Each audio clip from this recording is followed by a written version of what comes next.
ಬಂದಾಗಿಂದ ಒಂದು ಪಕ್ಷಕ್ಕೊಂದು ಕ್ಲಾರಿಟಿ ಇದೆಯಾ ಅನ್ನುವಂಥದ್ದು ಈಗ ನಾಯಕತ್ವ ಬದಲಾಗಬಹುದು. ನೋಡ್ರಿ, ನಾಯಕತ್ವದ ಪ್ರಶ್ನೆ ಚರ್ಚೆ ಇಲ್ವೇ ಇಲ್ಲ. ನಾನು ಬಹಳಷ್ಟು ಬಾರಿ ಸ್ಪಷ್ಟಪಡಿಸಿದ್ದೇನೆ. ಸನ್ಮಾನ್ಯ ಮುಖ್ಯಮಂತ್ರಿ ಸಿದ್ದರಾಮಯ್ಯನವರೇ ಮುಂದಿನ ಅವಧಿಯವರೆಗೂ ಕೂಡ ಅವರೇ ನಮ್ಮ ಮುಖ್ಯಮಂತ್ರಿಗಳಾಗಿರ್ತಾರೆ. ಇವತ್ತೇನು ಮೂಡ ಪ್ರಕರಣ ಇದೆ, ಈಗಾಗಲೇ ನ್ಯಾಯಾಲಯ ಸ್ಪಷ್ಟವಾಗಿ ಹೇಳಿದೆ ಇದು ತನಿಖೆ ಮಾಡಬೇಕು ಅಂತೇಳಿ. ತನಿಖೆ ಮಾಡಲಿಕ್ಕೆ ಎಲ್ಲರೂ ಕೂಡ ಒಪ್ಪಿಗೆಯನ್ನು ಕೊಟ್ಟಿದ್ದಾರೆ.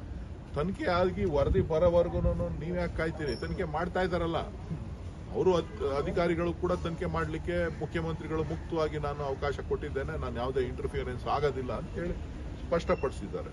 ಸೊ ಹಾಗಾಗಿ ತನಿಖೆ ನಡೆಯುತ್ತೆ. ಅದಕ್ಕೆ ನಾವೇನು ಮಧ್ಯ ಹೋಗುವಂತ ಪ್ರಶ್ನೆ ಇಲ್ಲ. ಇವತ್ತು ನಮಗೆ ಮುಖ್ಯಮಂತ್ರಿಗಳಿರ್ಬೋದು, ನಮ್ಮ ಸರ್ಕಾರ ಇರ್ಬೋದು, ಕಳಂಕರಹಿತವಾಗಿ ಈಚೆ ಬರುತ್ತೆ ಅಂತ ಹೇಳಿ ನಮ್ಗೆ ವಿಜೇಂದ್ರ ಒತ್ತಾಯ ಮಾಡ್ತಾ ಇದ್ದಾರೆ ಸರ್, ನಿಷ್ಪಕ್ಷಪಾತವಾಗಿ ತನಿಖೆ ನಡೆಯಬೇಕಾದ್ರೆ